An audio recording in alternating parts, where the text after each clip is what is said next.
be very present and hear what Hyerim is going to share with us now. There are so many stories I want to share, such as model minority myth, a rapid rise in hate crimes towards Asian, the long, ugly history of anti-Asian racism and violence in United States and in Canada, or intersectionalities as an Asian woman with different accents. But if you have time, I encourage you to Google these things.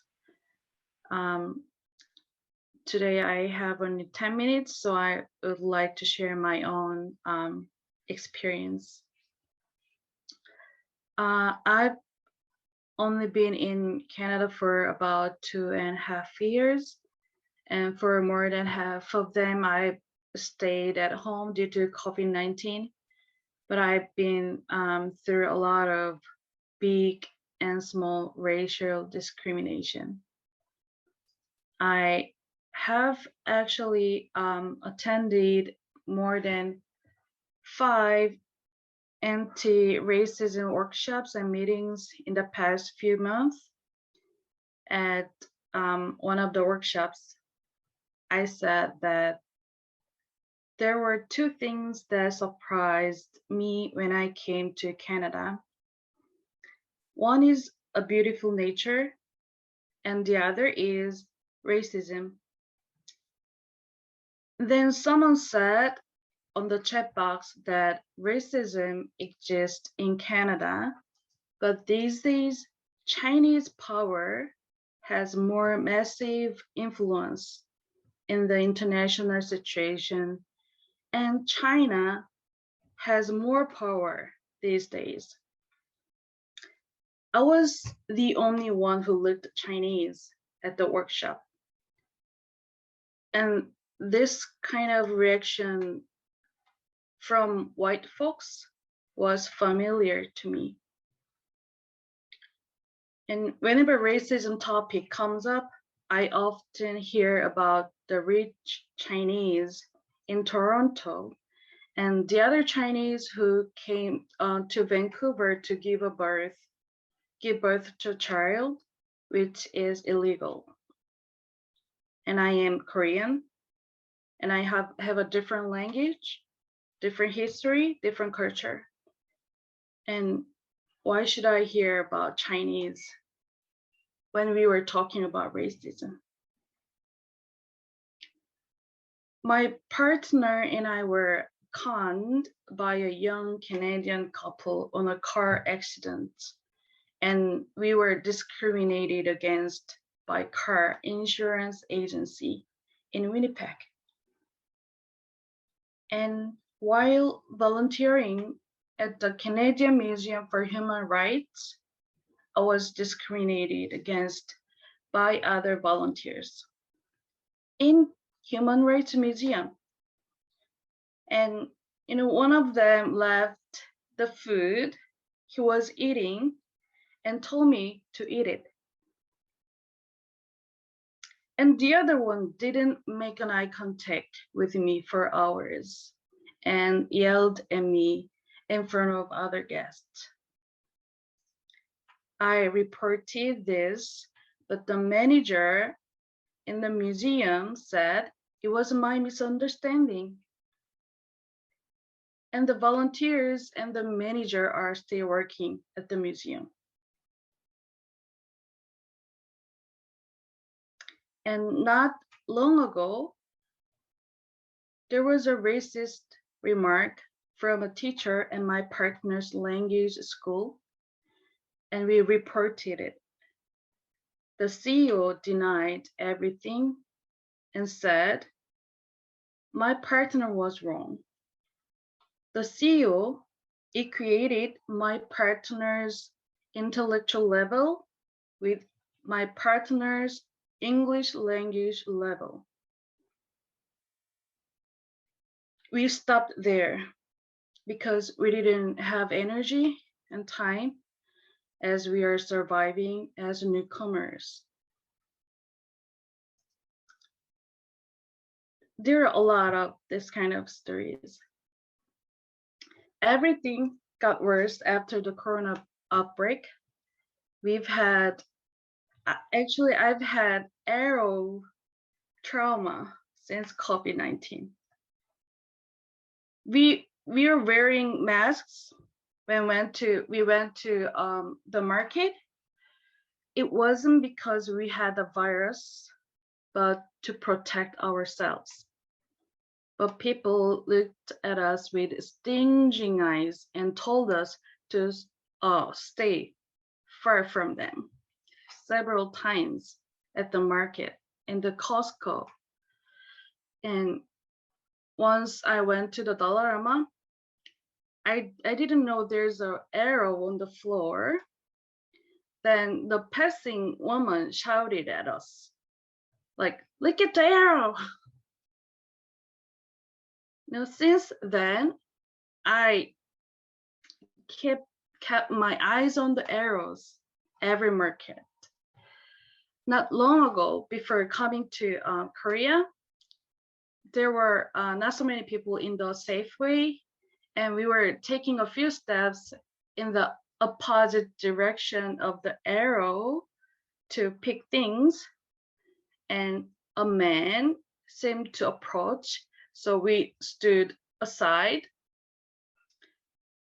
and he approached us and hit his cart hard on the shelf next to us and said, "Look at the arrow." We felt threatened. People in the car passing by shouted at us. We were standing on the street. What if we are white men? Would they do that to us? It's even more shocking to hear the stories of Korean women immigrants of my age. They're all my friends studying or working part-time with minimum wage for years to survive and to get permanent residency legally. Almost every woman has been sexually harassed by their boss, co-workers, or customers at work or at school. Those men are Korean, white, black, or the other Asian men. My friends had to listen to sexual jokes, had been taken pictures without permission, and had been asked to wear short skirt. However, they couldn't report anywhere. Asian women are too easily exposed to gender discrimination, sexual harassment, and racism. And having a different accent always makes me discouraged. And I feel like I'm way more disadvantageous than native English speakers. I'm still in the process of learning a new language and culture. That does not mean that my intellectual capabilities and my dignity are lower than that of Canadians or Americans. We came to Canada to pursue happiness, but there were so many things we had to overcome. One of my friends who came to Canada earlier than me suggested me changing my name to a Western style. He said if I submit my application using my own name, I would be discriminated against. And that was true. My partner's computer teacher said, unfortunately, there are companies in Winnipeg that don't hire people of color. mm, when I talk about my this kind of experience in during conversation, some people say I'm sorry, and some other people's face was impassive and they don't say anything. I feel like their faces are saying, so what? Or I know that, so that's enough. From my experience, I realize every day that racism exists systematically and subtly in this society. It remains a scar in my heart, a trauma, and makes me feel like I'm a lower person in Canada. I'm a less valuable person than them. When I talk about racial discrimination I've been through, people always say it's your misunderstanding, it's a cultural difference. But I'm sure my gut is right, and I'm not going to deny or doubt my feelings and my intuition anymore. I'm not trying to blame people. We have all been affected by the environment in which we grew up. I believe it is important to recognize this fact and have an attitude that can change for the better. So, I encourage you to think about what you can do in your place.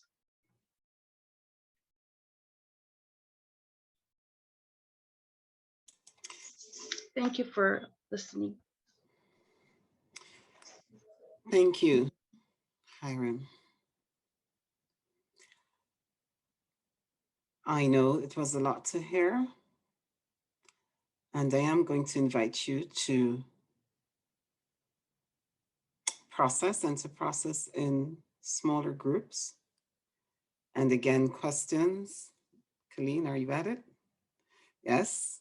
Questions are going to be posted in the chat so that you can see them and reflect on them in the group. What resonated with you as Hiram spoke? What have you noticed around anti-Asian racism in your area? And what can you do to disrupt the trend of anti-Asian racism? Wow. Welcome back. And on your behalf, I thank all your breakout room partners because I know you're all great. I know you probably took a moment to breathe in in the breakout room. So thank you for doing that as well after Hiram's, Hiram's presentation. Is there any nugget we want to share into the space? We do have to wrap up in just a little bit, and David has prepared our devotions. But maybe I won't ask you to do it verbally, but if you want to put it in the chat, um, that will be great, and that can be captured. Again, we express our profound gratitude for the courage and bravery it took for such vulnerability to be shared into this space. Thank you. And